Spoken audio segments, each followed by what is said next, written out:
শালডাঙ্গা ছোট্ট একটা গ্রাম, কিন্তু এই গ্রামের বুকেই বড় হচ্ছিল দুই ভাই, হরেন আর নরেন। একটা বাতি, দুজনের আলো, একটা বই, দুজনের স্বপ্ন। যেদিন পুরো ক্লাস বই পেল, ওরা পেল না, কিন্তু মাথা নিচু করেনি। কারণ ওরা জানতো বই না থাকলেও স্বপ্ন থামে না। বই একটাই, কিন্তু ইচ্ছে ছিল অসীম। আলো ছিল কম, কিন্তু স্বপ্ন ছিল আকাশ ভরা।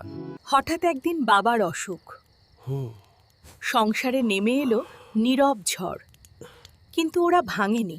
দিনে রোদ পুড়িয়েছে শরীর, কাদায় ডুবেছে পা, তবুও থামেনি ওরা। কারণ কষ্ট ছিল পথের অংশ, গন্তব্য নয়।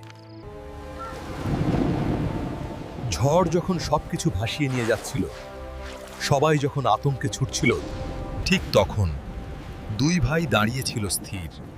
কারণ ওরা জানতো সমাধান ভেতরেই থাকে। তারা জলকে থামায়নি, জলের পথ ঘুরিয়ে দিয়েছিল। ঝড় থেমেছিল, আকাশ আবার পরিষ্কার হয়েছিল। সেদিন শুধু জল ঘুরে যায়নি, বদলে গিয়েছিল গ্রামের ভাগ্য। একজন গেল দূরের শহরে, আরেকজন রইল নিজের মাটিতে, কিন্তু স্বপ্নটা ছিল একই। 5 বছর পরে স্বপ্ন সত্যি হলো। একজন গড়ল শহরের সেতু, আরেকজন বাঁচালো গ্রামের মাটি। বুদ্ধি মানুষকে বড় করে, কিন্তু একতা মানুষকে ইতিহাস বানায়।